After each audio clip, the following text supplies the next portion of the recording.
ቴሌቪዥን አስደናቂውን የክብር ፍጻሜያችንን የሚያበስር የቴሌቪዥን ፕሮግራም አሁን ጀመረ። የምስራች! ኢየሱስ በቶሎ ይመጣል። ሰላም ጤና ይስጥልኝ የድንቅ ፍጻሜ ቤተሰቦች፣ የጌታ ጸጋ ሰላም በያላችሁበት ከናንተ ጋር ይሁን። ዛሬ ይዤ የመጣሁት እንግዳ ዶክተር በረከት አስናቀ ነው። የኤስአርኤም መስራች እና ባለራዕይ ነው። እንዲሁም ደግሞ ብርቱ ሴት የሚል የሚደንቅ መጽሐፍ ጽፎ አበርክቷል። ስለ እነዚህ ጉዳዮች አብረን በሰፊው እናወራለን። እስከ መጨረሻው ድረስ ተከታተሉን። ፕሮግራሙን ላይክ፣ ሼር፣ ሰብስክራይብ እያደረጋችሁ የራዕዩ ተካፋይ ሆኑ። መልካም ቆይታ። ዶክተር በረከት አስናቀ እንኳን ደህና መጣ። እንኳን ደህና ቆያችሁ። እንግዲህ ለድንቅ ፍጻሜ ቤተሰቦች የራስህን የላይፍ ኤክስፔሪየንስ ሼር ልታደርገን ስለመጣ በጣም ደስ ብሎናል። ኤስአርኤም መስራች ነክ? አዎ። እስቲ መጀመሪያ ራስህን ታስተዋውቅንና በረከት አስናቀ ማን ነው የሚለውን ነገር ታወራናለህ። ከዛ በኋላ ደግሞ ስለ ኤስአርኤም እናወራለን። መልካም። ስለተሰጠኝ እድል ከልብ አመሰግናለሁ። እኔ ዶክተር በረከት አስናቀ እባላለሁ። የኤስአርኤም ሆሊስቲክ ማኔጅመንት እንዲሁም ደግሞ ተጓዳኝ የሁለት ሲስተር ተቋማት ባለቤትና መስራች ነኝ። የምኖረው በሐዋሳ ውቢቷ ከተማ እኖራለሁ። ባለትዳርና የልጆች አባት ነኝ። እንዲሁም አዲስ አበባ ከተማ ባለኝ ኦፊስ ላይ ከሐዋሳ ጋር ተጓዳኝ የሆኑ ስራዎችን እሰራለሁ። ይሄን ይመስላል። መልካም። እንግዲህ ኤስአርኤም ምንድን ነው ስሙ? ምን ማለት ነው ኤስአርኤም? መልካም። እንግዲህ የብዙ ሰው ጥያቄም ነው የጠየቅሽኝ። ኤስአርኤም ኖርማሊ የተቋማችን ስያሜ ነው። ስያሜ ብቻ ሳይሆን የቃሉ እያንዳንዱ ቃል የራሱ የሆነ ትርጉም አለው። ለምሳሌ ኤስ ማለት ሴሊሆም የሚለውን ቃል ይዛል። ኤስ የሚለው ሴሊሆም የሚለውን ይዛል። አር የሚለው ደግሞ ሪፎርሜሽን የሚለውን ሀሳብ ይዛል። ኤም ደግሞ ሜሴንጀርስ የሚለውን ቃል ነው የሚይዘው እና እነዚህ ሴሊሆም፣ ሪፎርሜሽን፣ ሜሴንጀርስ የሚሉ ሀሳቦች የተወሰዱት ከመጽሐፍ ቅዱስ ነው። ኤስ ሴሊሆም ለምሳሌ በዮሐንስ ወንጌል ምዕራፍ 9 ላይ ቁጥር 7 ላይ ሂድና በሴሊሆም ታጠብ ብሎ ጌታችን ኢየሱስ ክርስቶስ ያንን አይነ ስውር ሰው ሲናገረው እናያለን እና ሴሊሆም ማለት የተላከ ማለት ነው ይላል እዛው ላይ። ስለዚህ ሴሊሆም የሚለውን ስያሜ ለመጠቀም የቻልነው ከተልኮ አንጻር ነው። ሪፎርሜሽን የሚለው የተቋማችን ትልቁ ኢንቴንሽን የራዕያችንም ሆነ የዓላማችን ትልቁ ኢንቴንሽን ያለው በዚህ በሪፎርሜሽን በሚለው ሀሳብ ላይ ነው። ሪፎርሜሽን የሚለውም ቃል ቢብሊካል የሆነ ቃል ነው። ለምሳሌ በሮሜ ምዕራፍ 12 ላይ ጳውሎስ በልባችን መታደስ እንለወጥ እንጂ አንምሰል ይላል እና ልብ የሚለውን እንግሊዘኛው ማይንድ የሚለውን ይጠቀማል እና ይሄ ምንድነው? ሪፎርሜሽን ማለት ሰው የሚመስለውን የሚመስለው በአስተሳሰብ ወይም በልቡ ነው። ስለዚህ ከእግዚአብሔር ከለውጥ አስተሳሰብ አንጻር ቤተክርስቲያንም ሰዎችም ሀገርም ትውልድም በተለያየ ዘርፍ ላይ ለውጥ ያስፈልጋቸዋል ወይም መለወጥ አለባቸው የሚለውን አንደምታ የያዘ ቃል ነው ሪፎርሜሽን የሚለው። ሜሴንጀርስ የሚለው ያው መልእክተኞች የሚል ነው አማርኛው መልእክተኞች እና ተቋማችን መልእክት ያላቸውን ወይም ደግሞ መልእክት ሊኖራቸው የሚችሉ ትውልዶችን ትኩረት ሰጥቶ የሚሰራ ተቋም ነው። ከዚህ አንጻር ሜሴንጀርስ የሚለውን ቃል ተጠቅመናል። ስለዚህ ኤስአርኤም የሚለው ሴሊሆም፣ ሪፎርሜሽን፣ ሜሴንጀርስ የሚል ትርጓሜ ነው ያለው። ስያሜያችሁ ራሱ ተልኳችሁን ያሳያል ማለት ነው። ሹር በጣም ደስ ይላል። እስቲ ይሄ ድርጅት ብዙ ሴቶችን ባለፈው ሰዓት በነፃ ሲያሰለጥን ነበረ፣ የጎዳና ልጆችን ሲያደርግ ነበረ እና እስቲ ተቋማችሁ የሚሰራውን ነገር አስረዳን። ተቋማችን እንግዲህ ኤስአርኤም ሶስት ድርጅቶች ወይም ተቋማት ከስሩ አሉ። ኤስአርኤም የሚለው 3 ተቋማትን ይዟል። አንደኛው ኮሌጅ ነው። ኤስአርኤም ሆሊስቲክ ኮሌጅ የሚል ኮሌጅ አለ። ኮሌጃችን የሚሰራው በነገረ መለኮት ላይ ወይም ደግሞ ቴዎሎጂ ላይ ፎከስ አድርጎ ነው የሚሰራው። ከሰርተፊኬት እስከ ዶክተሬት ፒኤችዲ ድረስ ፕሮግራሞችን ዴሊቨር ያደርጋል፣ ይሰጣል። በርካታ ተማሪዎች አሉን። ከዛሬ በፊት ብዙ ጊዜ ተማሪዎችን አስተምረን አሰልጥነን አስመርቀናል። በሰርተፊኬት፣ በዲፕሎማ፣ በዲግሪ እስከ ዶክተሬት ድረስ ማለት ነው። በአሁኑ ሰዓትም ተማሪዎች አሉን። በዋናነት ካምፓሳችን ያለው በሐዋሳ ከተማ ነው። ከዛ ደግሞ በመነሳት አዲስ አበባም ሌሎች አካባቢዎች ላይም ስራዎችን እየሰራን ያለ ነው። ስለዚህ ኤስአርኤም የሚለው የመጀመሪያ ተቋም ነገረ መለኮት ላይ ትኩረት ሰጥቶ እንደ ኮሌጅ የሚንቀሳቀስ ተቋም ነው። ሌላኛው ሁለተኛው በኤስአርኤም ስር ያለው ተቋም የማኔጅመንት ተቋም ነው። ምንድነው ማኔጅመንት? ኤስአርኤም ሆሊስቲክ ማኔጅመንት ኢንስቲትዩት የሚል ተቋም ከስሩ ይይዛል። ይሄ ተቋማችን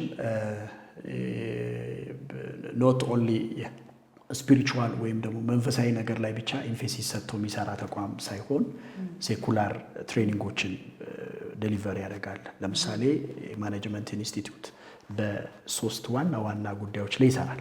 የመጀመሪያው ሪሰርች ላይ ነው። ምርምር ላይ፣ ጥናቶች ላይ ፕሮብሌሞችን የአንድን ተቋም ሊሆን ይችላል፣ የሀገር የማህበረሰቡን ሊሆን ይችላል ያሉ ችግሮችን ሶልቭ ከማድረግ አንጻር የችግሮች መነሻ ሩት ፕሮብሌሞች ምንድናቸው የሚለውን አይደንቲፋይ ከማድረግ አንጻር ትልልቅ የምርምር አዳዲስ ነገሮችንም ኢኖቬት ከማድረግ አንጻር የምርምር ስራዎችን የሚሰራ ተቋም ነው። ምርምር ብቻ ሳይሆን ትሬኒንጎችን ይሰጣል። አጫጭር ቮኬሽናል የሆኑ ሊደርሽፕ ላይ፣ ማኔጅመንት ላይ፣ ኢንተርፕሬነርሽፕ ላይ፣ ውሜን ኢምፓወርመንት ላይ፣ ቢዝነስ ላይ በተለያዩ ዘርፈ ብዙ በሆኑ ርዕሰ ጉዳዮች ላይ ስልጠናዎችን በመስጠት የሚታወቅ ተቋም ነው። ሌላኛው ደግሞ ከስሩ የያዘው ሶስተኛው ኮንሰልታንሲ ነው። ኮንሰልት ያደርጋል። ቢዝነስ ላይ ኮንሰልት ያደርጋል። ኤዱኬሽን ላይ ኮንሰልት ያደርጋል። ኢንቨስትመንት ላይ ኮንሰልት ያደርጋል። ቤተክርስቲያን ላይ ኮንሰልት ያደርጋል እና በተለያየ ጉዳዮች ላይ ዴቨሎፕመንት ላይ፣ ኢኮኖሚ ላይ፣ ሄልዝ ላይ ኮንሰልት ያደርጋል እና እነዚህን ነገሮችን የሚሰራ ተቋም ነው። ሁለተኛው ተቋም ኤስአርኤም ከሚለው ስር ያለ ከኮሌጁ ቀጥሎ ሁለተኛው ተቋም ሆሊስቲክ አፕሮች ያለው ሪሰርች ላይ፣ ትሬኒንግ ላይ፣ ኮንሰልታንሲ ላይ የሚሰራ የማኔጅመንት ኢንስቲትዩት ነው። ሌላኛው እና አሁን በተለይ በጣም ብዙ ተቋማትንና የብዙ ግለሰቦችን ትኩረት እየሳበ ያለ በጣም ማህበረሰብ ውስጥ ገብተን እየሰራን ያለነው ስራ ያለበት ኤስአርኤም ቻሪቲ ኦርጋናይዜሽን የሚባል ነው። ስለዚህ በኤስአርኤም ስር ሶስተኛው ቻሪቲ ኦርጋናይዜሽን ነው። ይሄ ቻሪቲ ኦርጋናይዜሽን በዋናነት በተለይ ቅድም ላነሳሽው ጥያቄ መልስ አለው ብዬ የማስበው ተቋም ይሄ ነው። እሱን ስራ በስፋት በጥልቀት እየሰራ ያለው ኤስአርኤም ቻሪቲ ኦርጋናይዜሽን ነው። ይህ ቻሪቲ ኦርጋናይዜሽን የሚሰራው አንደኛ በስትሪት ኪድስ ላይ፣ በጎዳና ልጆች ላይ፣ አዲክትድ በሆኑ ወጣቶች ላይ፣ ዩዝ ላይ ወጣቶች ላይ ይሰራል። ኮመርሻል ሴክስ ወርከርስ ላይ፣ ሴተኛ አዳሪዎች ላይ ይሰራል። በተለይም ደግሞ ከሴቶች ጋር ተያይዞ ተቋማችን አሁን በስፋት እየሰራ ያለ አንድ ፕሮጀክት አለ። እሱም ምንድነው? ብርቱ ሴት የሚል ፕሮጀክት ቀርጾ በስፋት እየሰራ ነው ያለው እና አሁን ትኩረታችን ሁሉ ነገራችን እዛ ላይ ነው ያለው። ይሄን የብርቱ ሴት ፕሮጀክት ለመጀመር መነሻ የሆነን ብርቱ ሴት የሚል መጽሐፍ ነው። ብርቱ ሴት የሚል መጽሐፍ ጽፈናል። ይሄ መጽሐፍ በእኔ ነው የተጻፈው። ይህንን መጽሐፍ ለመጻፍ የቻልኩት ከዛሬ ቀደም ከምንሰጣቸው አጫጭር ስልጠናዎች መካከል አንዱ ሴቶችን የማብቃት ስልጠና ነው። ውሜን ኢምፓወርመንት የሚል ነው እና ሴቶችን ኢምፓወር የማድረግ ስራ ስንሰራ ቆይተናል። በዚህ ላይ ደግሞ ፍሩት አይተናል። ለውጦችን፣ ፍሬዎችን፣ ውጤቶችን ስላየን ይሄ ሀሳብ ልባችን ውስጥ እየሰፋ እየበዛ ሲመጣ በትሬኒንግ መልክ ብቻ ነበረ። ሰው ወደ መጽሐፍ አሳደግ ነው። ስለዚህ መጽሐፍ አደረግ ነው። ወደ መጽሐፍ ከተቀየረ በኋላ ኦፊሻል ይሄን መጽሐፍ ላውንች አድርገናል በሐዋሳ ከተማ። ትልቅ የሃይማኖት አባቶች፣ የመንግስት ባለስልጣናት፣ ጉዳዩ ደግሞ በዋናነት የሚመለከታቸው ሴት ማህበረሰብ ላይ የሚሰሩ መንግስታዊ ያልሆኑ ተቋማትና ትልልቅ ሰዎች በተገኙበት መጽሐፉ ተመርቆ ለንባብ ውሏል። በአሁኑ ሰዓት ይሄ መጽሐፍ በኢትዮጵያ ብቻ ሳይሆን ከኢትዮጵያ ውጪም የሄደበትና እየተነበበ ያለበት ሁኔታ ነው ያለው። ሶ አፍተር ዲስ ከዚህኛው መጽሐፍና መመረቅ በኋላ ደግሞ የብርቱ ሴት ፕሮጀክት ተቀረጸ። ያ ጽንስ መጣ። እሱን ወደ ፕሮጀክት አሳደግ ነው። እዚህ ብርቱ ሴት ፕሮጀክት በኤስአርኤም ቻሪቲ ኦርጋናይዜሽን ስር የአጭር ጊዜና የረጅም ጊዜ ፕሮጀክት ቀርጾ እየሰራ ነው የሚገኘው ማለት ነው። እስቲ ብርቱ ሴትን እንደመጻፍት ሴቶች እንዴት ነው የምትገልጻቸው? ወይል እንግዲህ ሴት ልጅ የሀገር ተምሳሌት ናት። ሴት ልጅ በቤተክርስቲያን ትመሰላለች፣ ወይም ቤተክርስቲያን በሴት ትመሰላለች፣ ሀገር በሴት ትመሰላለች። እኔ ሴቶችን ሳስብ እኔ የማይበት የራሴ ፐርስፔክቲቭ አለ እና ፍሮም ደ ቢጊኒንግ ሄደን ወደ ክሬሽን ወደ ሰው ፍጥረት ስርዓት ላይ ሄደን ስናይ ሁሉንም የዓለም ሰው በሚባል ደረጃ ሊያስማማ የሚችል ትሩዝ አለው ተብሎ የሚታመን በአሁን ሰዓት መጽሐፍ ቅዱስ ነው። ከግለሰቦች መጽሐፍ ይልቅ መጽሐፍ ቅዱስ የበለጠ በሚታመንበት ደረጃ ላይ ነው አሁን ያለው። በዓለም አቀፍ ደረጃ ሜቢ ሰዎች ላያምኑበት ይችላሉ። ውስጥ ላይ በክራይስት በኢየሱስ ክርስቶስ ላያምኑ ይችላሉ። ግን በመጽሐፍ ቅዱስ እዛ ውስጥ ባሉ ፕሪንሲፕሎች፣ ሀሳቦች ምናምን ያምናሉ እና መጽሐፍ ቅዱስ እንደ ሪፈረንስም ኮት እየተደረገ ነው ብዙዎች ጋር እና ወደ መጽሐፍ ቅዱስ ስንመጣ መጀመሪያ ቢጊኒንግ ላይ የሰው ልጅ በእግዚአብሔር መልክና ምሳሌ ሲፈጠር እግዚአብሔር የፈጠረው መጀመሪያ አዳምን ነው። አዳምን የፈጠረው በመልኩ በምሳሌው ፈጠረው። ከፈጠረው በኋላ እግዚአብሔር ፈጥሮት አልተወም። አንድ የሆነ ትልቅ ሚሽን ወይም አሳይመንት ሰጥቶታል። በኤደን ገነት ይህን ተንከባከብ፣ እንደዚህ አድርግ የሚል ጋድ የሆነ አሳይመንት ሰጥቶታል። የሆነ ተልእኮ ሰጥቶታል። ያለ ተልእኮ አይደለም፣ የሆነ ኃላፊነት ሰጥቶታል እና እዛ ኃላፊነት ላይ በመልኩና በምሳሌው የተፈጠረውን የሰው ልጅ እግዚአብሔር ሲያየው ስራው ላይ ብቻውን ነው። በተሰጠው ስራ ላይ፣ በተሰጠው ተልእኮ ላይ፣ ራእዩ ላይ ብቻውን ነው። ስለዚህ አየና ሰው ብቻውን ይሆን ዘንድ መልካም አይደለም ማለት። አሁን ሰው ብቻውን ይሆን ዘንድ መልካም አይደለም ያለው ከብቸኝነትን ከማስወገድ አንጻር አይደለም። ከተሰጠው የሰው ልጅ ከተሰጠው አሳይመንት፣ ሚሽን፣ ቪዥን፣ ኃላፊነት አንጻር ነው። ከተልእኮ አንጻር ነው። ሲያይ አዳም ብቻውን ነው። ስለዚህ የተሰጠውን ስራ አዳም ብቻውን ፉልፊል ሊያደርገው አይችልም። ስራውን ሙሉ ሊያደርገው አይችልም። ወይም በስራው እሱ ሙሉ መሆን አይችልም። ስለዚህ ምን ያስፈልገዋል? የሆነ በስራው ላይ ፓርትነር ያስፈልገዋል። ምቹ ረዳት እንፍጠርለት አይደል? ረዳትነቷ ምኑ ላይ ነው? ስራው ላይ፣ ተልእኮው ላይ ነው። ተልእኮው ላይ ነው። ስለዚህ የሴት ልጅን እኔ ከመጀመሪያ ሴት ልጅ በፍጥረት ስርዓት ውስጥ ፈጣሪ እግዚአብሔር ሴት ልጅን ከፈጠረበት ኢንቴንሽን አንጻር ነው ሴት ልጅን እኔ የማየው። ሴት ልጅ ሄልፐር ናት። ሴት ልጅ ራይት ፓርትነር ናት። የላይፍ የቪዥን ትክክለኛ ፓርትነር ናት። በዓለማችን ላይ ከብዙ ሰክሰስ ወይም ስኬት በስተጀርባ ሴቶች ጠንካራ ሴቶች አሉ ተብሎ ይታመናል። እና ለምሳሌ እኔ ቤት ውስጥ ልጆቼ ብዙ ከልጆቼ ጋር የምታሳልፈው ባለቤቴ ናት። እኔ ብዙ ውጪ ላይ ስራዎች ላይ ነኝ ምናምን። የቤት እመቤት ናት እያልኩሽ አይደለም፣ ወይም ቤቱ ለሴት ነው እያልኩ አይደለም። ግን ሞር ከልጆቼ ጋር ክሎዝሊ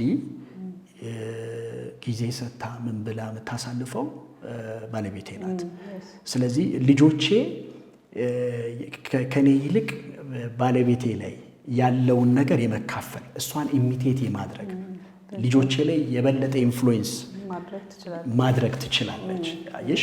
ስለዚህ የቤተሰቤ መልክ ቅርጽ የመቅረጽ አቅሙ ኤቢሊቲው ቅርበቱ ያለው ሴቷ ጋር ነው።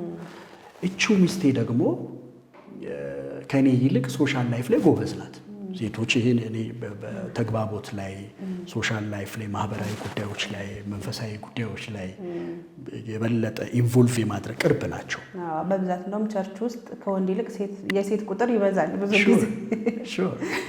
በቸርች ብቻ ሳይሆን በዓለም ደረጃ ባለው ስታቲክስ ራሱ በምናይበት ጊዜ የሴት ቁጥር ብዙ ነው። እና አክቹዋሊ ይሄ ስክሪፕቸራልም ነው። ጥናት ብቻ ሳይሆን ባይብል ላይም ስትሄጂ ከወንድ ይልቅ የሴቱ ቁጥር ብዙ ነው።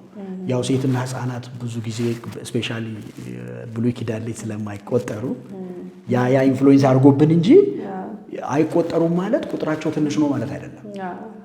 ገብቶሻል? ስለዚህ ባይብል ላይም ስትሄጂ በእስራኤልም ታሪክ ስትሄጂ አሁንም ሪሰንትሊ ባለው ዳታ ስታይ የሴት ቁጥር ብዙ ነው። ምን ለማለት ፈልጌ ነው? በዛው ልክ ሴት ልጅ በጥሩም ጎን በመጥፎም ጎን ኢንፍሉዌንስ የማድረግ ተጽዕኖ የመፍጠር ደርዟ የሰፋ ነው፣ ትልቅ ነው። ስለዚህ ሴቶች ላይ የበለጠ ትኩረት ሰጥተን የምንሰራ ከሆነ ሴት ልጅን በማብቃት ላይ፣ ሴት ልጅን በማንቃት ላይ፣ ለሴት ልጅ ኢንላይትመንት በመስጠት ላይ፣ በማበረታታት ላይ የበለጠ ቦታ ሰጥተን የምንሰራ ከሆነ ሴቶች የምንፈልገውን በጎ ተጽዕኖ ወይም ለውጥ ለማምጣት ቅርብ ናቸው ብዬ አምናለሁ በግሌ። ስለዚህ እንደ ሀገር ሴት ማህበረሰብ ላይ እንደ ቤተክርስቲያን ውስጥ ያሉ ሰዎችን መሪዎች ለሴቶች ትኩረት መስጠት አለባቸው።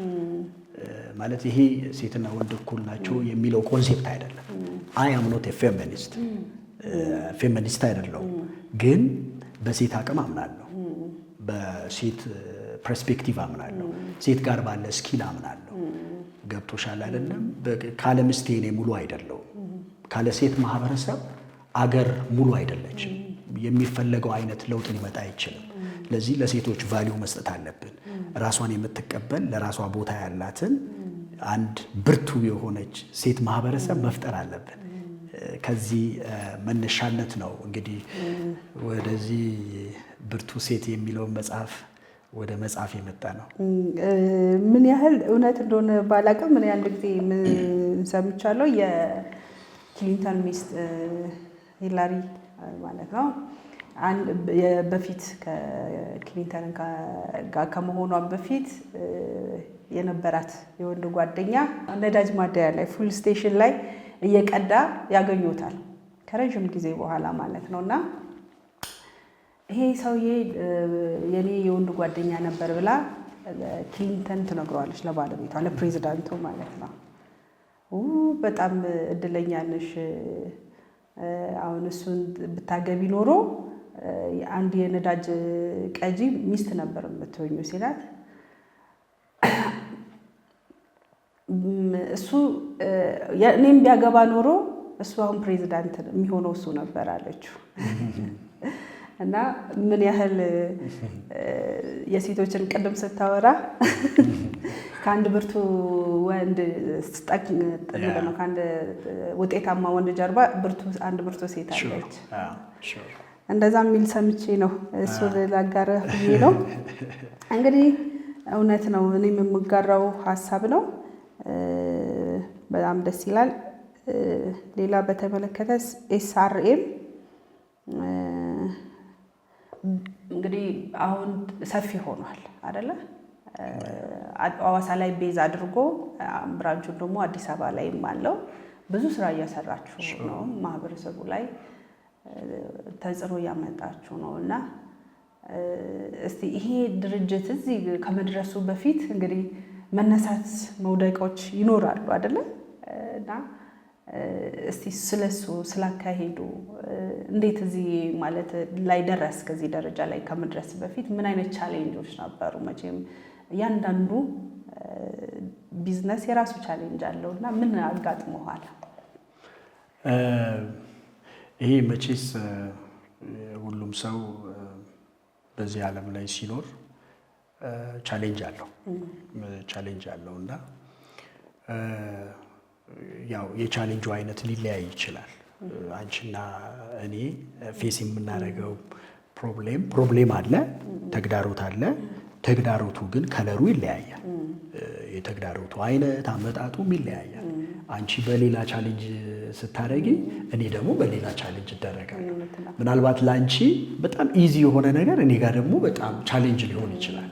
እኔ ጋር ኢዚ የሆነ ነገር አንቺ ጋር ቻሌንጅ ሆኖ የሚታይበት ሁኔታ አለና ይህ ሁሉም ሰው ህይወት ውስጥ ያው የሰው ህይወት በእንደዚህ አይነት የተግዳሮት የመፈራረቅ ሁኔታ ውስጥ ያልፋል። እንደዛውም እኔ የተለየው አይደለሁ፣ ማህበረሰብ ውስጥ ያለው ሰው ነኝ እና በተለይም ደግሞ ስራ ለመስራት በጥቁር ማህበረሰብ ውስጥ ስራ ለመስራት ያውም ራዕይ አለኝ ብለሽ ራዕይ ይዘሽ ስትነሺ ያለው ተግዳሮቱ ምን ያህል ከባድ እንደሆነ ሁላችንም እናውቀዋለን፣ ስራ ዓለም ውስጥ ያለ ሰዎች እና የተከፈለው ዋጋ የታለፈው ተግዳሮት ቀላል አይደለም። ምናልባት ዛሬ እንደዚህ በሁለት ደቂቃ በሶስት ደቂቃ አውርተሽ የምትጨርሺው አይደለም። ሁሌ የተለያየ ቻፕተር ያለው መጽሐፍ ይወጣዋል እና ብዙ ቻሌንጆችን አልፈናል። እንደ ተቋሙ አሁን ወዳለበት ቅርጽና መልክ እንዲኖረው ወደዚህ ይዘት እንዲመጣ የተከፈሉ ብዙ ዋጋዎች አሉ። ለምሳሌ ትልቁ ቻሌንጅ አንቺ ውስጥ ያለው አስተሳሰብ ነው።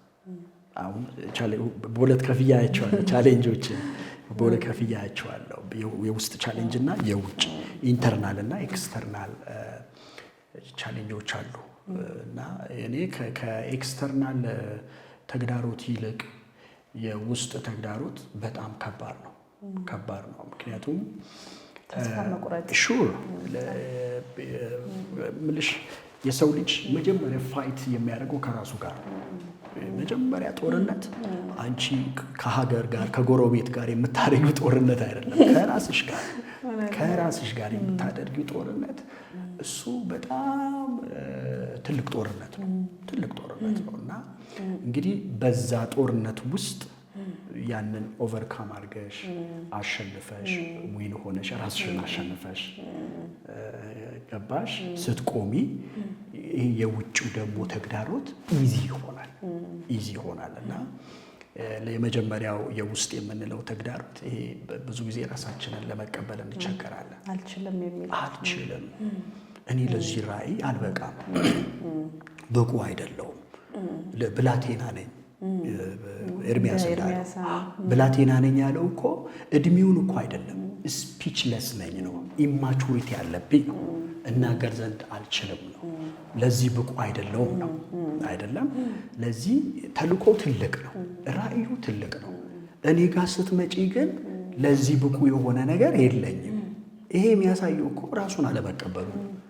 እንግዲህ አስቢ፣ እግዚአብሔርን የሚያህል ትልቅ አምላክ ያንን ሰውዬ ያን ብላቴና መጥቶ የአሕዛብ ያውም እኮ እስራኤል አይደለም የሚለው ወይ ቤተክርስቲያን አይደለም፣ የአጥቢያ ቤተክርስቲያን አይደለም፣ የአሕዛብ የኔሽን ፕሮፌት አድርጌሃለሁ፣ ገና ከማህፀን ተመርጠሃል፣ ተለይተሃል ተብሎ ሲነገረው ኮንፊውዝድ ነው የሆነው። ለእኔ ይሄ የሚያሳየው ምንድን ነው? ኤርሚያስ ስራውን ካለመቀበል ወይም ካለመፈለግ አንፃር አይደለም። ወደ ራሱ ሲመለስ ለዚህ ስራ እኔ ብቁ አይደለሁም። ይሄ የሚያሳየው ምንድነው? ራሱን አልተቀበለም። እግዚአብሔር ተቀብሎታል፣ ኤርምያስ ግን ራሱን አልተቀበለም። እሱ ነው ችግሩ። በጣም ገብቶሻል አይደለም? እኔ ከአንተ ጋር ነኝ አለው። ግን በኋላ ላይ እኮ ሶልቭ አድርጎለታል። በኋላ ላይ እኮ ብላቴና ነኝ አትበል ብሎ ምዕራፍ 1 ቁጥር 9 ላይ እግዚአብሔርም በአፌ ቃሉን አኖረ ይላል። በአፌ ነው የሚለው። ሁለተኛ ደግሞ ዳሰሰ ይላል። አሁን የኤርምያስ ትልቁ እንደ ምክንያት የሚቆጥረው እናገር ዘንድ አልችልም። ፕሮብሌሙ ያለው አንደበቱ ላይ ነው። አየሽ፣ እግዚአብሔር ሶልቭ ደግሞ ሊያደርግ የሚችልበትን ኦልሬዲ መንገዶችን አዘጋጅተዋል። ኤርምያስ ግን ይህን ስለማያውቅ ስላላወቀ ስላልተረዳ ሙግት ውስጥ ነበረ ራሱን ለመቀበል ከስራው አንፃር ማለት ነው። እና በኋላ ላይ አንደበቱ ላይ ቃል እግዚአብሔር ቃል ሰጠው። እውቀትን ነው የሚያሳየው። ሀሳብ ነው የሰው ልጅ አይምሮ በሐሳብ ልብ ውስጡ በሐሳብ ቃል ያው የሐሳብ የፈቃድ መፈጸሚያ ነው አይደለም። ለምሳሌ ሐሳቤን እያወራው ነው ያለሁት፣ በቃል እያወራው ነው ያለሁት እና ሐሳብ ሲኖረኝ ቃል ሲኖረኝ አውራለሁ፣ አንደበቴ ይከፈታል። ገብቶሻል? ቀጥሎ ደግሞ እጅ የኃይል ምሳሌ ነው። ኢምፓወር ተደረገ ማለት ነው። ገብቶሻል አይደለም? ስለዚህ ትልቁ በቪዥን መንገድ ላይ በራእይ መንገድ ላይ ትልቁ ተግዳሮት ራስን አለመቀበል ነው እና ስለዚህ አንድ ሴት ልጅ ወይም ወንድ ልጅ ለተቀበለው ራእይ ራሱን የሚቀበል ከሆነ ከራሱ ጋር የተታረቀ ለራሷ ቫልዩ ያላት ለራሱ ቫልዩ ያለው ሰው ከሆነ የመጀመሪያውን የውስጥ ተግዳሮት ዊን አድርጓል ብዬ የማምነው። ለዚህ የመጀመሪያው ራስን አለመቀበል ነው ትልቁ ተግዳሮት። እንደዚህ አይነት ነገር ውስጥ አልፌያለሁ እኔ በግሌ። ለዚህ ራእይ አሁን ላለው ተቋም ቅርጽና መልክ መምጣት በዚህ ተግዳሮት ውስጥ የማለፍ ውጤት ነው እና በኋላ በብዙ ትግል ራሴን ወደ መቀበል መጥቻለሁ። አሁን ማንም ሰው ዶክተር በረከት ብሎ ማላውቀው ዶክተር በረከት ቢያመጣልኝ አይገርመኝም። ከዛሬ በፊት ብትይ ደግሞ ሙግት ውስጥ እገባለሁ። ገብቶሻል አይደለም? እንዲህ ነው አይደለም እንዲህ ምናምን ልል እችላለሁ። አሁን እንደዛ አይደለም። ቢኮዝ ራሴን ተቀብያለሁ። ያንን ቻሌንጅ አልፌያለሁ። ያንን ቻሌንጅ ስላለፍኩኝ አሁን ወደ ደረስኩበት የተቋም ይዘትና ቅርጽ ላይ አለው ብዬ አስባለሁ። እኔ የመጀመሪያው ትልቁ የውስጥ ተግዳሮት ነው ብዬ አስባለሁ። ሁለተኛው ቅድም እንዳልኩሽ የውጭ ተግዳሮት ነው።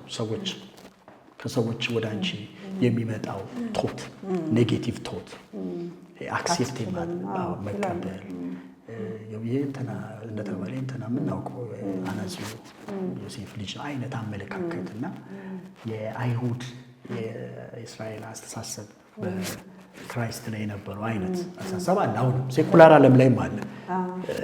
ፕሮቴስታንት፣ የኦርቶዶክሱ፣ የሙስሊም ዓለም ላይ ሁሉም ጋር አለ። ይሄኛው ማለት ይሄ የሰው ልክ ያልሆነ አስተሳሰብ ነው እና ኢቭን ከቅርብ ቤተሰቦችህ እንዲህ አይነት አስተያየቶች ታስተናግዳለህ። የሆነ ነገር ለመጀመር አይሳካልም፣ ቢቀርብ ይሻልሃል። አቁም ተብያለሁ እኔ። አንተ እንዲህ ብታደርግ ይሻልሃል፣ አንተ እኮ በጣም የምትገርም ነህ፣ ግን ለምከፍልለት ቪዥን ሳይሆን ለሌላ ነገር ተብያለሁ። ለተለያዩ ነገሮች ፕሮፖዝ ተደርጌያለሁ። ይሄ ምንድን ነው? እንደ ቤተሰብ ስታይ ፖዚቲቭ እኮ ነው። እነሱ ላንቺ የተሻለ ማሰባቸው ነው። ግን ቪዥን ላይ ስትመጪ ደግሞ አንቺ ስለ ቪዥን የምትከፍያቸው ዋጋዎች አሉና ሌላው ከፋሚሊም ውጪ የማያውቅሽ የሚያውቅሽ ሰው እንኳን ስለ አንቺ ቢያወራ ጥሩ እኮ ነው። የሚያውቅሽ ሰው ቻሌንጅ ቢያደርግሽ፣ የሚያውቅሽ ሰው እኮ አይ ማክዳ አውቃታለሁ አብረን ተምረናል ተምሮም ከሆነ ስለ አንቺ እንደው የሆነ አቃቂር ቢያወጣ ጥሩ ነው። ብዙ ጊዜ በእኛ ሀገር ኮንቴክስት ስለ አንቺ ስራ ቪዥን አቃቂር የሚያወጡ ሰዎች የማያውቁሽ ናቸው። ከሩቅ የማያውቁሽ ሰዎች ስለ አንቺ ሌት ተቀን በቃ ስብሰባ ይቀመጣሉ ማለት ነው። እና እነዚህ ከአስተሳሰብ ጋር የተያዘ አንድ ተግዳሮት ነው። ቪዥን ሲኖርሽ ቪዥን ከሚፈልገው ነገር አንዱ ምንድን ነው? ፋይናንስ ነው። እኛ ሀገር ደግሞ ባለ ራዕይና ራዕይን ተቀብሎ በፋይናንስ አይዲያ አይሸጥም እኛ ጋር። አይዲያ አይሸጥም እና ወደ ገንዘብ ለመቀየር የምትሄጅበት መንገድ በጣም ረጅም ነው። እሱም ቻሌንጅ ነው ብዬ አስባለሁ። ብዙ ታዲያ እንደዚህ አሁን አገራችን ላይ መቼም ብዙ ወጣቶች አሉ።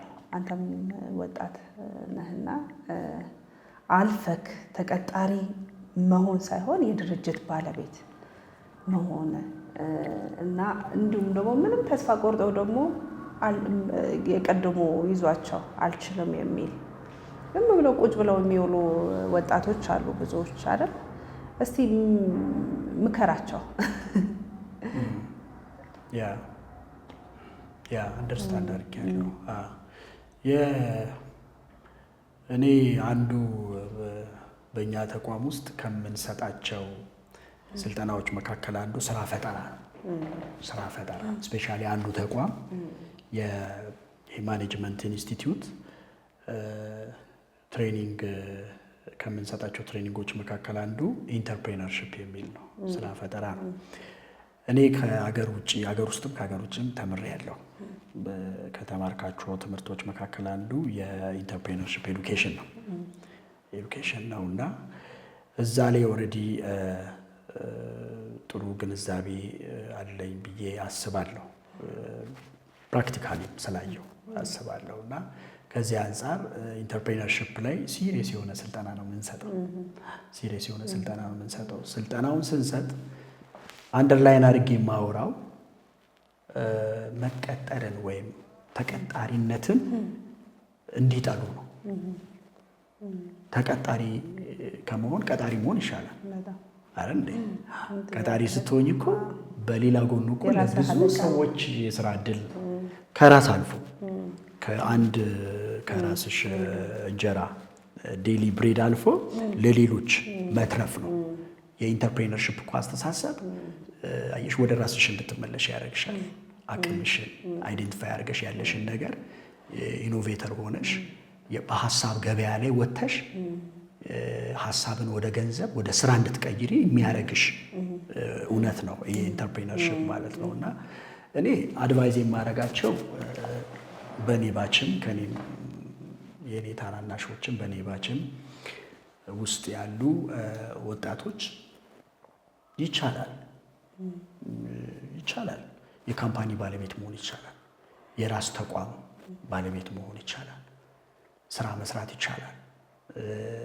መለወጥም ለውጥም ማምጣት ይቻላል። ስለዚህ ትምህርት ጀመራችሁ ለእኔ ትምህርት አይገባኝም አይሆነኝም ብሎ ያሉ ወጣቶች እንኳን ቢኖሩ እኔ የገባኝ ትምህርት እናንተንም ይገባችኋል። እኔ ለምሳሌ የ3 ዶክተሬት አለኝ። 2ቱ ፒኤችዲ ነው። በቁፋሮ በትምህርት በዋጋ በመክፈል ያገኘነው ነው። አንዱ ደግሞ የክብር ዶክተሬት ነው። አዎ የት ነው? ጋና ሀገር በክብር ተጠርተን ሆነር ተደርገናል።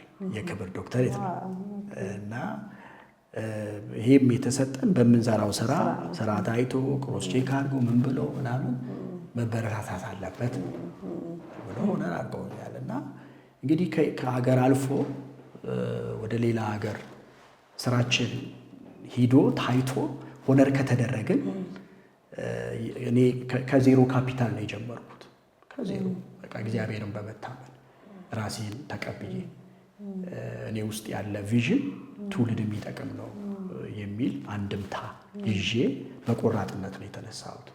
ስለዚህ ይቺ ሀገር ከኔ ውጭ ምን ተስፋ አላት?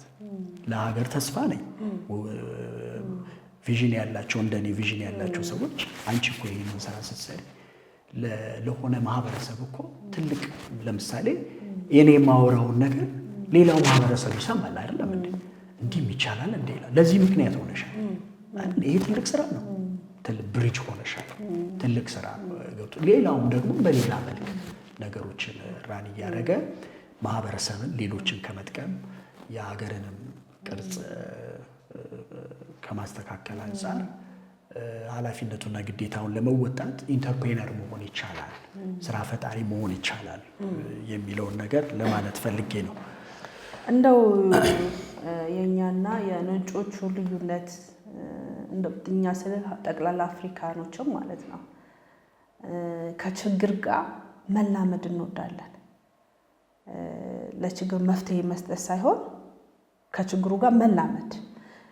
በተቃራኒው ደግሞ ነጮች ችግር ሳይው ቀን ከሌሊት ብለው ያንን ችግር ሶልቭ ያደርጉታል። እኔ ብዙ የምመለከተው እንደ አንድ አፍሪካዊ የታዘብኩት ይሄንን ይመስለኛል። አፍሪካ ሀገር ችግር ካለ እንዴት ብለን ተላምደ ነው በቃ እንደዚህ ነው ብለን ነው የምንኖረው።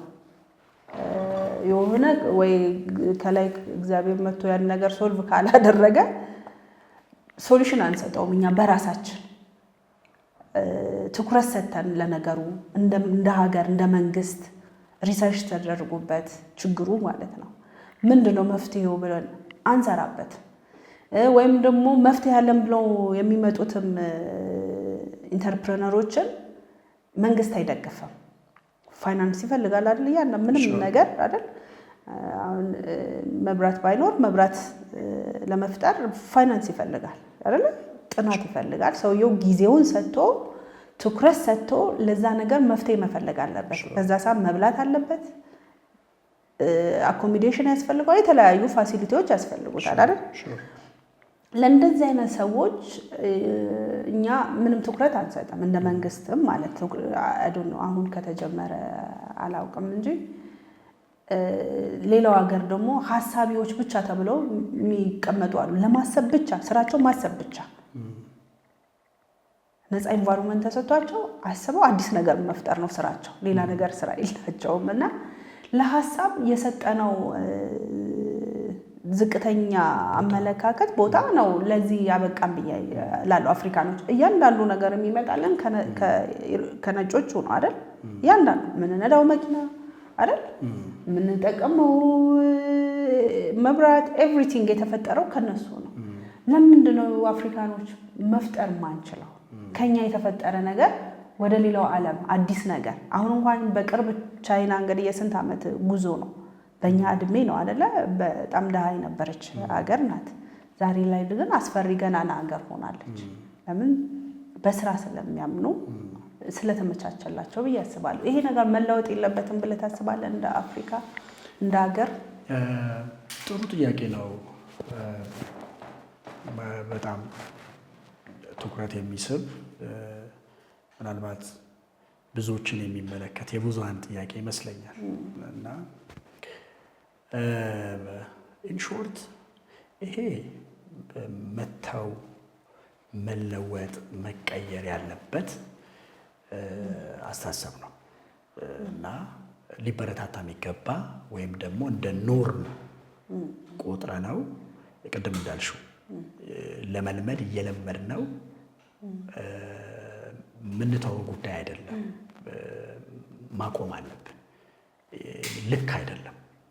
አንዱም እንዳትለወጪ የለውጥ እንቅፋት ሆኖብሽ ያለው ትልቁ ችግር ከታየ ትልቁ ችግር ይሄ ነው ብዬ ነው ማስበው። ስለዚህ እኔ አንድ ነገር አምናለሁ።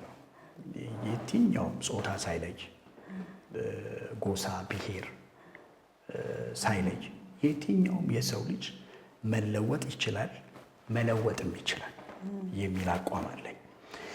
በእኛ ተቋም ውስጥ ማይንድ ሴት የሚል ስልጠና አለ። ለምሳሌ በያዝሹ መጽሐፍ ብርቱ ሴት የሚለው መጽሐፍ ላይ ይሄ መጽሐፍ በ12 ምዕራፍ በ4 ክፍሎች የደረጀ መጽሐፍ ነው። ከነዚህ ከአራቱ ክፍሎች መካከል መጽሐፉ አንዱ ክፍል የሚያወራው ስለ ማይንድ ሴት ነው። ስለ ሰው ስለ አስተሳሰብ ነው። ስለ አእምሮ ውቅር ነው የሚያወራው። ስናስተምር አስተሳሰብን በሁለት ከፍለን ነው የምናስተምረው። ሁለት አይነት አስተሳሰብ አለ። አዳጊ የሆነ ወይም የሚያድግ የአስተሳሰብ ክፍል የምንለው አለ። ሌላኛው ደግሞ ፊክስድ የሆነ የተገደበ የአስተሳሰብ ክፍል የምንለው አለ። ይህ ምናልባት ብዙ በዚህ በአስተሳሰብ ዓለም ላይ ኮንሰልት የሚያደርጉም ሆነ የሚጽፉ ሰዎች የሚያምኑበት ፋክት ነው ብዬ ነው ማስበውና ስለዚህ ይሄ አዳጊ አስተሳሰብ የሚባለው ሁልጊዜ በእድገት የሚያምን ነው። በለውጥ ሁልጊዜ በመለወጥ አዳዲስ ነገሮችን በመፈለግ ኢኖቬተር በመሆን አዳዲስ ግኝቶችን፣ ሶሉሽኖችን፣ ፕሮብሌም ሶልቭ በማድረግ የሚያምን የአስተሳሰብ ኔቸር ያለው ክፍል ነው። ያኛው ፊክስድ ማይንድ የሚባለው የተገደበ የአስተሳሰብ ክፍል ያለው ማህበረሰብ ብዙ ጊዜ አልችልም ነው የሚለው። ብዙ ጊዜ ይሄ ነገር እኮ ለኔ አልተፈቀደም፣ ኤኬሌ እኮ ተምሮ እንደዚህ ውጤታማ የሆነው A+ ያመጣው ዩኒቨርሲቲ ጆይን ለማድረግ የቻለው PhD ሊሰራ የቻለው ኤኬሊት እኮ ሰርታ አይሳካላት የትልቅ ካምፓኒ ባለቤት ልትሆን የቻለችው እነሱ እኮ ከቤተሰባቸው ምን ያሉ ስለሆኑ ነው የተባረኩ። እኔስ ወደሚለው ሲመጣ እኔማ በቃ የኛማ ምንም እድለብስ ነኝ፣ እኔ የተረገምኩ ነኝ፣ ከርስር ነኝ ብሎ የሚቀበል አመለካከት ያለው ማህበረሰብ ነው። ይህ ልክ አይደለም፣ ልክ አይደለም። አየሽ ማህበረሰቡ ለሁለት ተከፈለ።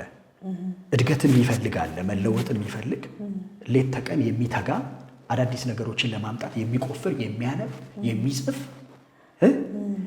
ወደ ስራ ደግሞ ሐሳቡን የሚቀይር በሐሳብ ገበያ ውስጥ ገብቶ ሐሳቡን ለመሸጥ ገብቶሻል አይደለም? የሐሳብ ክብደት የሐሳብ ዋጋ ምን ያህል ትልቅ እንደሆነ አምኖ ያንኑ ደግሞ የሚያምን ማህበረሰብ ለመፍጠር የሚሯሯጥ ጄኔሬሽን አለ።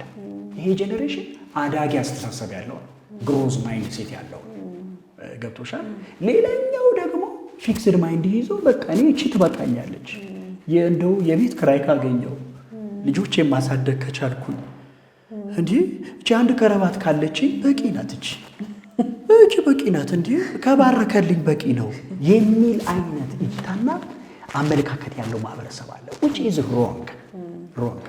እድገት፣ ማደግ፣ መለወጥ፣ ፕሮስፐር ማድረግ ለሁሉም ለሰው ልጅ የተፈቀደ ነው። ለሙስሊሙ፣ ለፕሮቴስታንቱም፣ ለኦርቶዶክሱም ሃይማኖት ላለውም ለሌለውም የሰው ዘር በሙሉ ፍሬያማ እንዲሆን እንዲለወጥ አለቀ። ፕሪንሲፕሉ ህጉ ለሁሉም ነው የሚሰራው። ስለዚህ እንደዚህ አይነት ችግሮችን ፕሪቬንት ለማድረግ እንደ አፍሪካ እንደ ጥቁር ማህበረሰብ ላይክ እንደ ነጮቹ ለአንድ ችግር መፍትሄ ለመስጠት ሁሉም ሰው እነሱ ነጮች ስለሆኑ አይደለም የቻሉት፣ በከለር ነጭ ስለሆኑ አይደለም የቻሉት እና ስለተጉ በነገሩ ላይ ትኩረት ስለሰጡ ለዚህ ነገር መፍትሄ እኔ አመጣለሁ ብሎ ራሳቸውን ገብቶሻል የመፍትሄ አካል ወይም ሶሉሽን ሜከር አድርገው ስለተቀበሉ ተሳክቶላቸዋል። እኛም ማህበረሰብ ውስጥ እንበዛም ይሁን እንጂ እኮ በዚህ አቅጣጫ ላይ እየተጉ ለማህበረሰቡ መፍትሄ የሚያቀብሉ ሰዎች አሉ። ጥሩ ምሳሌ ናቸው። ለምን እነሱን አንከተልም? አገኘሽኝ አይደለም? ኃይሌ እኮ እየሮጠ በቃ ዓለምን አስደመመ። ኖት ኦንሊ ኢትዮጵያ ዓለምን ያስደመሙ። ከኃይሌ በኋላ እኮ ብዙዎች ተነስተዋል አይደለም እንዴ?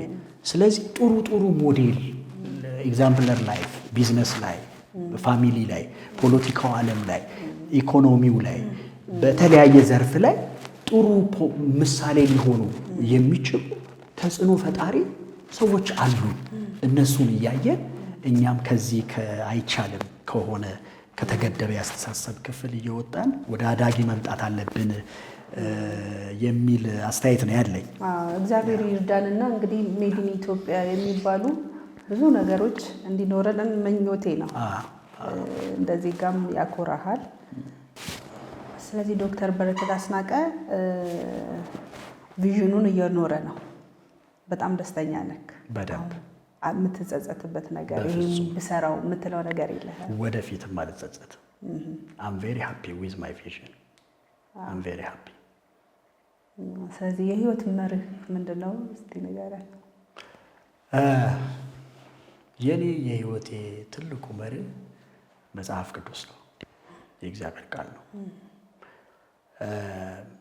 ብዙ የተማርናቸው ትምህርቶች አሉ፣ ሰርቲፋይድ የሆነባቸው የቀለም ትምህርቶች። የቀለሙን ዓለም በደንብ ዋኝተነዋል፣ አይተነዋል። ግን ለእኔ በልቤም ሆነ በስራዬ ላይ ትልቁን ቦታ የሚይዘው የህይወቴ መርሆ ወይም ትልቁ ፕሪንሲፕል እምቀዳበት ሪፈረንሴ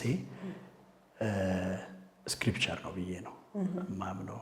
የኔም የቤተሰቤ የተቋማችን እና ከዚህ የተነሳ ተቋማችን ከሳምንት የመጀመሪያ የስራ ቀን የሳምንቱ የመጀመሪያ ቀን ሰኞ ባይሆንም የሳምንቱ የመጀመሪያ ቀን እሁድ ነው ብለን ነው የምናምነውና የሳምንቱ የመጀመሪያ ቀን የስራ ቀን ግን ሰኞ ስለሆነ እኛ የሳምንቱን የመጀመሪያ የስራ ቀን ዲቮሽን አለን። ሰራተኛው በጌታም ሆነ አልሆነ ዲቮሽን ግድ ነው። ዲቮሽን ግድ ነው። እንደ አንድ የስራ አካል ተደርጎ ይወሰዳል። የጸሎት የእግዚአብሔርን ቃል የምናጠናበት ጊዜ አለ። ሙሉ ስታፍ ጊዜ አለንና ልልሽ የፈለግኩት ከኔም አልፎ በተቋማችን ላይ እንደ ትልቅ አንድ መርሆ የምንጠቀመው መጽሐፍ ቅዱስን ነው። እንግዲህ ባለፈው ለ500 ሴቶች ነፃ የማይንድ ሴት ስልጠና ሰጥታችኋል አይደል? ስፖንሰር የሚያደርጋችሁ ማለት ነው በራሳችሁ በድርጅታችሁ ነው ወይስ? አሁን ወደ ብርቱ ሴት ፕሮጀክት ስንመጣ ብርቱ ሴት ፕሮጀክት ላይ ቅድም እንዳልኩሽ የአጭር ጊዜና የረጅም ጊዜ እቅዶች አሉ። የአጭር ጊዜው በአንድ ዓመት ውስጥ 1444 ሴቶችን መድረስ ነው እና ይህም ብርቱ ሴት የሚለውን መጽሐፍ እንደ ትሬኒንግ ማንዋል ነው የምንጠቀመው። ጀንደር ጂዲፒ ጀንደር ዴቨሎፕመንት ፕሮግራም ላይ ማይንድ ሴት ላይ ኢንተርፕሬነርሺፕ ላይ ሊደርሺፕ ላይ ነው ስልጠናው የምንሰጠው። እንደ ትሬኒንግ ማንዋል ነው ይሄ መጽሐፍ የምንጠቀመው እና ይሄን ትሬኒንግ ስንሰጥ ወይም ትሬኒንግ እንዲሰጡ የምንፈልጋቸው ሴትም ወንድም ሲመጡ መጀመሪያ ይህ መጽሐፍ ነው እንደ ትሬኒንግ ሶርስ የሚጠቀሙት። ከዛ ውጭ የራሳቸው ሪፈረንስ መጠቀም ይችላሉ። በየወሩ 120 ሴቶችን የተቀበልን ነው ስናሰለጥን የነበረው። አሁን 5ኛ ዙር ላይ ግን 500 ሴቶችን አሰለጠንን። እስከ 5ኛ ዙር 120 ሴቶችን ነው የተቀበልን የምናሰለጥነው እና ባለፈው ግን 6ኛ 7ኛ ዙር ስናሰለጥን 500 ሴቶችን በአንድ ጊዜ ነው ተቀብለን በሐዋሳ ከተማ ባህል አዳራሽ ክፍለ ከተማ ከሴቶች እና ወጣቶች እንዲሁም ከሴቶች ሊጎች ጋር በመተባበር 500 ሴቶችን አሰልጥነናል። እንግዲህ ስልጠናው 16 ሰዓት ይፈልጋል። 16 ሰዓት ይፈልጋል እና ይህንን አሰልጥነን ትልልቅ የመንግስት አካላት ጉዳዩ የሚመለከታቸው የተለያዩ አካላት በተገኙበት አስመርቀናል እና ብዙ ሴት ማህበረሰብ የተጠቀሙበት ሁኔታ አለ። ይህን ስራ ስንሰራ ግን የሚገርምሽ ምንም ፈንድም ፈረንጅም የለንም። ባክግራውንዳችን ሲጠና ፈንድም ፈረንጅም የለንም። ተፍ ተፍ እያለን እኛው ራሳችን ባገኘነው ካለን ቪዥንም ስለሆነ ምንሰራው። አንዳንዴ ደግሞ ስፖንሰር በጎ ፈቃደኝነት ሰዎች የ10 ሴቶችን የ20 የ50 ሴቶችን ሳፖርት የሚያደርጉበት ሁኔታ ይፈጠራል እና አንዳንዴ ደግሞ ከድርጅቶች ከአንዳንድ ተቋማት ጋርም ኤምኦዩ የግብብነት የስምምነት ሰነድ ስንፈራረም ይሄን ያህል ሴቶችን ለምሳሌ 200 ሴቶችን እንድታሰለጥኑልን እንፈልጋለን ብሎ ሲቀርቡ የኛ ምንድነው በእያንዳንዷ ሴት ወይም ፐር ፐርሰን 1200 ብር ቻርጅ እናደርጋለን። 1200 ብር የ1200 ብር አሰልጣኝ አለ፣ ትሬኒንግ ማቴሪያል አለ፣ የሬንት አለ፣ የሰርተፊኬት አለ፣ ብዙ ወጪ አለብን። ለዛ ነው የምንጠቀመው። በቂ ሆኖ አይደለም። አትሊስት ያንን ከቨር እንዲያደርጉልን እንፈልጋለን ማለት ነው።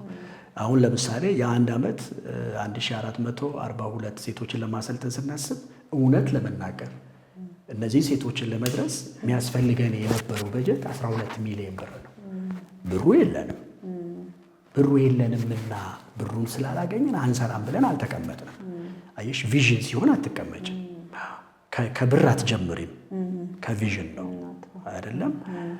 እንደዛ ጀምረን እግዚአብሔር ይመስገን አሁን ወደ 700 ምናምን ሴቶች ደርሰናል።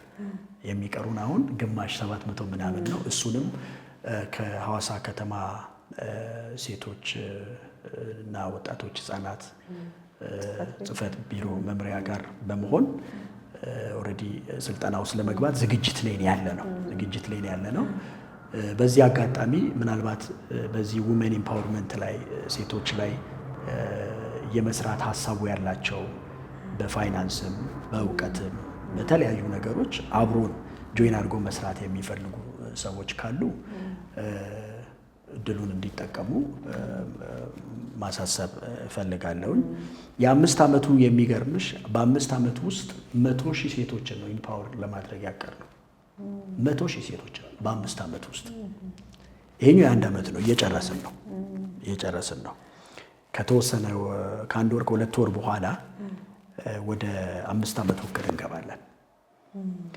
5 ዓመቱ የሚገርምሽ ማክዳ በ5 ዓመት ውስጥ 100,000 ሴቶችን በአመት 20,000 ሴቶችን ያ ማለት እንዴት ነው የምንሰራው? ላይክ እንደ 1 ዓመቱ አይደለም የምንሰራው።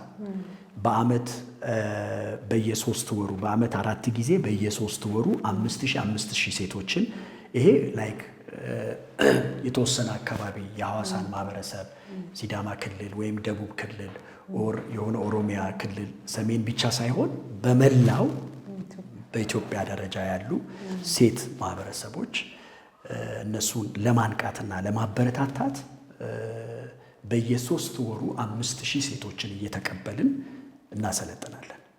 ስልጠናው ለ2 ቀን ነው። በቀን 8 ሰዓት ትሬን እናደርጋለን። 2 ቀን ስልጠና ይወስዳሉ።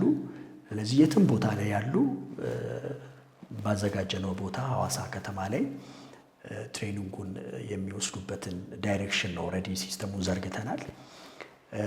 እነዚህ አሁን የሚመጡ አንደኛ አኮሞዴሽን ያስፈልጋቸዋል፣ ምግብ ያስፈልጋቸዋል፣ በሚያድሩበት ያስፈልጋል። እንደገና አሰልጣኞችም ደግሞ ኖት ኦንሊ አሁን እኔ ብቻ አይደለሁም ትሬን የማደርገው በዘርፉ ላይ ልምድ ያላቸው ኢትዮጵያ ላይም ከኢትዮጵያ ውጪ ይሄ ሃይማኖት ዘር ሳይለይ ነው። የጴንጤ ሴት ማህበረሰብ አይደለም ብቻ የሚመጣ አይደለም። ጴንጤውም ኦርቶዶክሱም ሙስሊሙ እንደዛ ነው እኛ ትሬን የምናደርገው። ገብቶሻል አይደለም? ስለዚህ በበቂ ሁኔታ በሴት ማህበረሰብ ላይ ብቁ ወይም በቂ የሆነ ልምድ ያላት ሙስሊም ትሬነር ካለች እሷንም እንጠቀማለን። ከኦርቶዶክስም ከፕሮቴስታንትም ቴዎሎጂ አይደለም፣ ውጪ ያለው ሴኩላር ነው። ይሄን አሁን ስታነቢ ሴኩላር ነው እና ይሄንን ስራ ግን ስንሰራ ብቻሽን መስራታችን ገብቶሻል። ኮንሴፕቱ ገዢ ነው። አንቺም እሱም ሌላውም ሰው የሚገዛው የሚቀበለው ነው እና ግን በፋይናንስ በሌላ ማቴሪያል በሌሎች ጉዳዮች ላይ ደግሞ አብሮ የሚሰሩ ደግሞ ፓርትነሮች ያስፈልጋል። ኦፊሳችሁ ያለው ሐዋሳ ነው። በመሰልጠን የሚፈልግም ሰው የግድ ሐዋሳ መምጣት አለበት። ክፍለ ሀገር ሄዳችሁ የምታሰለጥኑበት የክልሎች ኢንቫይት ቢያደርጓችሁ ሄዳችሁ ማሰልጠን ትችላላችሁ። 2 አይነት አፕሮች ላይ ያለን። ለምሳሌ እቺ መጽሐፍ ልቀበልሽ። አሁን ይሄ መጽሐፍ ተመልካቾቻችንም ምናልባት በደንብ እንዲያዩ ብርቱ ሴት የሚል መጽሐፍ ነው። ይህ መጽሐፍ በጣም የሚያነቃቃ የሚያነሳሳ ትልልቅ እውቀቶችና ሀሳቦችን የያዘ መጽሐፍ ነው። ይህንን መጽሐፍ ፈልጋችሁ ገዝታችሁ እንድታነቡ አበረታታለሁ። ኖት ኦንሊ ሴቶች ብቻ አይደሉም ይህን መጽሐፍ የሚያነቡ ወንዶችም። አሁን ባል ለሚስቱ በአኒቨርሰሪ ሰዓት ይህን መጽሐፍ እየገዛ የሚሰጥበት ሁኔታ አለ። ሚዲያ ላይ ያየሁ ነው ያለሁት እና ወንዶችም ሊያነቡት ይገባል። የሴቷን ብቻ ሳይሆን የወንዱንም አስተሳሰብ ጭምር ነው ቻሌንጅ የሚያደርገው መጽሐፉ። ይሄንን መጽሐፍ በአዲስ አበባ በሚገኘው ቢሮአችን ቦሌ ዩጎ ቸርች ፊት ለፊት ዘርጋው ህንፃ 4ኛ ፍሎር ላይ ባለው ቢሮአችን ላይ መጽሐፉ አለ። መጽሐፉን መጠቀም ማግኘት ይቻላል። ግን ምንድነው እኛ አድቫይስ የምናደርገው እንደው መጽሐፉን ገዝታ አንድ ሴት ዝም ብላ ከምታነብ ስልጠናውን ብትወስድ ከስልጠናው ጋር አብራ ራሱን ስለምናሰለጥን ይህን መጽሐፍ ራሱን ነው ትሬን የምናደርገው። ለዚህ ምንድነው ወራ አድቫይስ ትሬኒንግ ውስጥ ብትገባ።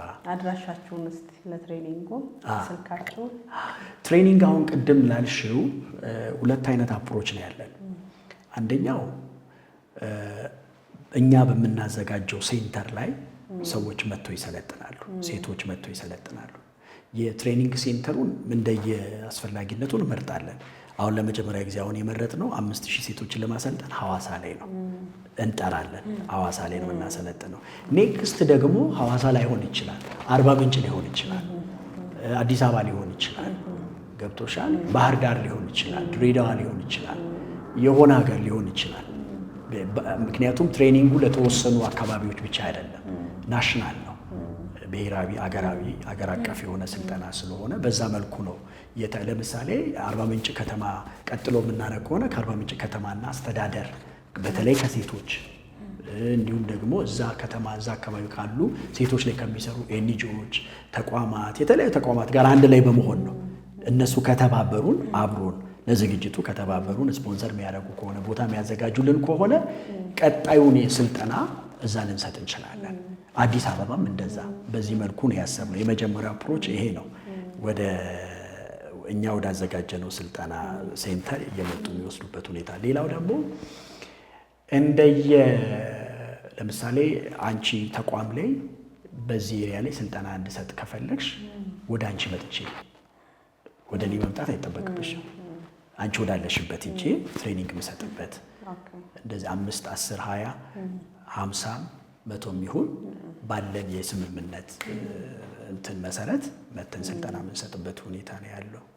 እስቲ መሰልጠን ለሚፈልጉ ስልካችሁን ወይ አድራሻችሁን ነገራቸው። መሰልጠን የሚፈልጉ ሴቶች ካሉ። እሺ ማክዳ፣ አሁን በድጋሚ ከልብ አመሰግናለሁ ስለጋበዝሽኝም ስለጠራሽኝም ሀሳቤን ወይም ደግሞ ሀሳባችንን ለላንቺ ሚዲያ ተከታዮች እንድናቀርብ እድሉን ይህን ፕላትፎርም ስላመቻቸሽ ከልብ አመሰግናለሁ። በራሴም በተቋሜም ስም እኔም አመሰግናለሁ በጣም። የብርቱ ሴት ማህበረሰብ እንግዲህ ያመሰግኑሻል።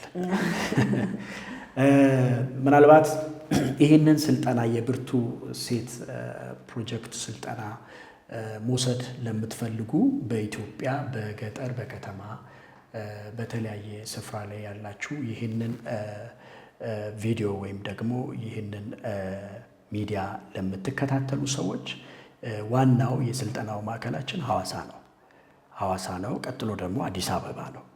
ስለዚህ በአገር ውስጥ ያላችሁ ስልጠናውን መውሰድ የምትፈልጉ ሰዎች ሐዋሳ ላይ ያላችሁ በተለይ ሲዳማ ክልል አድራሻችን ሐዋሳ ከተማ ፒያሳ ሌቢ ሆቴል ፊት ለፊት የሐዋሳ ዩኒቨርሲቲ ግብርና ኮሌጅ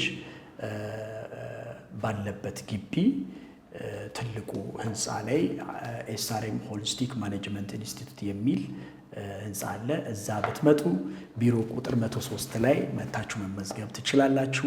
እንዲሁም ደግሞ ምናልባት በስልክ መመዝገብ ለምትፈልጉ በቴሌግራም ኮንታክት ልታረጉን ለምትፈልጉ 0928 68 49 87 እደግማለሁ 0928 68 49 87። እግዚአብሔር የተመሰገነ ይሁን። እንግዲህ እንደነገርኳችሁ ኮሌጃችን ከሰርተፊኬት እስከ ዶክተሬት ፒኤችዲ ድረስ ፕሮግራሞችን እየሰጠ አለ። በተለይም ደግሞ አሁን በሰርተፊኬት በሾርት ተርም ፕሮግራም ከ8 ወር እስከ 1 ዓመት በምንሰጠው የስልጠና ሂደት ላይ ትልቅ ቪዥን ወይም ራዕይ አንግቦ ተነስቷል። ይሄ ምንድነው? 500 ሚሽነሪ አገልጋዮችን ማብቃት የሚል አንድምታ ያለው ትልቅ ራዕይ አንግቦ ኮሌጃችን እየሰራ ይገኛል። ይህ ሚሽነሪዎችን የማብቃት አገልግሎት በዋናነት ትኩረት የሚያደርገው የሚሽን አገልግሎት ሸክምና ራዕይ ላላቸው ነገር ግን ኮሌጅ ገብቶ ራሳቸውን ላላቸው ለሚሽንና ለወንጌል አገልግሎት ለማብቃት ኢኮኖሚካሊ ፋይናንሻሊ እጅግ በጣም ችግር ውስጥ ላሉ ኮሊንግ ላላቸው ማገልገል ላላቸው እግዚአብሔር ለጠራቸው ፋይናንሻሊ ግን ሰፈር ለሚያደርጉ ወንዶችና ሴቶች ልጆች የተዘጋጀ ነው እና እነዚህን 500 ሴትና ወንድ ልጆችን ለሚሽነሪነት ወይም ደግሞ ለሚሽን አገልግሎት ሊያበቃቸው የሚችሉ ስልጠናዎችን ለመስጠት ኦልሬዲ ዝግጅታችንን አጠናቀን እነሆ ሚሽነሪዎችን ወይም ሚሽን ለመሆን ሸክሞ ያላቸውን አገልጋዮችን እየተቀበልን አለን። ስለዚህ ይህንን የምትሰሙ ቅዱሳን ምናልባት በቤተ ክርስቲያን ደረጃ ሊሆን ይችላል፣ በተለያየ ተቋም ሊሆን ይችላል። እንደዚህ አይነት ነገር ያላቸውን ሰዎች ሪከመንድ በማድረግ እንዲሁም ደግሞ እንደዚህ አይነት ነገር አለን የምትሉ ሰዎችም በአድራሻችን በመምጣት እንድትመዘገቡ ጆይን እንድታደርጉ ላሳስባችሁ እወዳለሁ። ምንም አይነት ክፍያ የለውም። በነፃ ነው የምናሰለጥናችሁ። ከኛ ጋር ነው የምትውሉት፣ እኛው ጋር ነው የምታሳልፉት። አንድ ሚሽነሪ ከኛ ጋር ምናልባት 7 ቀንና ማታ አብሮን ሊቆይ ይችላል። በዚህ ይዘትና አካሄድ በደንብ ዌል ትሬን እናረጋቸዋለን፣ ሰርቲፋይ እናረጋቸዋለን። ትንሽ ይሄኛው ለየት የሚያደርገው ቋንቋ ጭምር ነው የሚሰለጥኑት። ስፖከን እንግሊሽ ላንጉጅ ጭምር አብሮ ስለሚወስዱ፣ ምክንያቱም ሚሽነሪዎችን ለእኛ ሀገር ለኢትዮጵያ ብቻ ሳይሆን ከኢትዮጵያም ውጪ ስለምናስብ ለዛም እንድትበቁ አድርገን ስለምናዘጋጃችሁ በዚህ ልክ ራሳችሁን አዘጋጅታችሁ እንድትመጡ በተለይ የቤተክርስቲያን የድጋፍ ደብዳቤ ቢኖራችሁ ይመረጣል። ሌላው በመጨረሻ ማስተላለፍ የምፈልገው በዚህ የሚሽነሪዎችን በማዘጋጀት የአገልግሎትና ራዕይ ላይ መባረክም ሆነ መሳተፍ የምትፈልጉ ወገኖች እድሉ ክፍት ነው። ምክንያቱም አንዳንዱ በእግር ይሰራል፣ አንዳንዱ በጉልበት ይሰራል፣ አንዳንዱ በእጅ ይሰራል። የሚሽን ስራ በ3 መንገድ ይሰራል። በእግር፣ በጉልበት፣ በእጅ ይሰራል። በእግር የሚሰራው ሚሽነሪ ሆኖ ለመላክ ለመሰልጠን የሚመጡ ሰዎች በመሄድ የሚሽን ስራ ይሰራሉ። በጉልበት ደግሞ አብሮን በእግዚአብሔር ፊት በመጸለይ በያላችሁበት ቦታ ለዚህ ራዕይ በመጸለይ አብራችሁን መስራት ትችላላችሁ። በእጅ ደግሞ አቅርቦት ፋይናንሳችሁን በመስጠት አንድ ሚሽነሪ ሰፖርት ለምሳሌ እኛ ለአንድ ሚሽነሪ እስከ 20 ሺህ ብር እናወጣለን። አብሮን ነው የሚያሳልፈው። ምግብ አለ፣ የማቴሪያል ወጪ አለ፣ የአስተማሪ አሰልጣኝ ብዙ ወጪ አለ እና ወጪውን ስንሰራ ለአንድ ሰው እስከ 20 ሺህ ብር ነው የምናወጣው እና በዚህ በፋይናንሱ ላይ ደግሞ መባረክ የምትፈልጉ ስፖንሰር ማድረግ ትችላላችሁ። ምዝገባው ኦልሬዲ ጀምሯል። ከአንድ ወር በኋላ ስልጠናው ይጀምራል። ምናልባት ቀኑን ከተወሰነ ጊዜ በኋላ በይፋ በሚዲያ ሁሉ የምናሳውቅ ይሆናል። ግን ምዝገባ ኦልሬዲ ጀምረናል። እግዚአብሔር ይባርካችሁ። ውድ ጊዜህን ነው የሰጠኸኝ። ብዙ ጊዜ ደውዬ ዛሬ ደግሞ ተሳክቶልክ መተን ቆንጆ ኢንተርቪው ያደርገናል። በመጨረሻ የምታስተላልፈው መልእክት ካለ አስተላልፍና ፕሮግራማችንን እንጨርሳለን። ማክዳ፣ እኔም በድጋሚ ከልብ አመሰግናለሁ። እናንተም አክብራችሁን እንደ ግለሰብ ብቻ ሳይሆን እንደ ተቋም አክብራችሁ ስለጠራችሁን በቃለ ምልልስ ላይም ቃለ መጠየቅ ላይም የምሰራቸውን ስራዎችና እየሰራው ያለሁትን ነገር ለሌሎች ተመልካቾች እንዲያውቁ እድል ስለፈጠራችሁልኝ ከልብ አመሰግናለሁ። በመቀጠል ደግሞ ምናልባት በዚህ ስራ ላይ ሌት ተቀን ደከመኝ ሰለቸኝ ሳትል አብራኝ ለቆመች፣ ለምትጸልይልኝ፣ ለምታበረታታኝ ብርቱ የሆነችውን ባለቤቴን ፍጹም ሎሪሶን ከልብ ላመሰግን እወዳለሁ። እንዲሁም ደግሞ ወላጅ አባቴን አስናቀ ዲዳሙን፣ ወላጅ እናቴን ዳመነች አብርሃምን፣ ቀጥሎም ደግሞ ሙሉ የኤስአርኤም ስታፎችን ከልብ ማመስገን እወዳለሁኝ። አመሰግናለሁ። እኛም እናመሰግናለን ዶክተር ተባረክ። ውድ ተመልካቾቻችን ከዶክተር በረከት አስናቀ ጋር የነበረን ቆይታ ይሄንን ይመስል ነበረ። መጽሐፉን ብርቱ ሴት የሚለውን ቅድም በተጠቀሰው አድራሻ ፈልጋችሁ እንድታገኙት አበረታታችኋለሁ። እስከ ሳምንት፣ መልካም ሳምንት።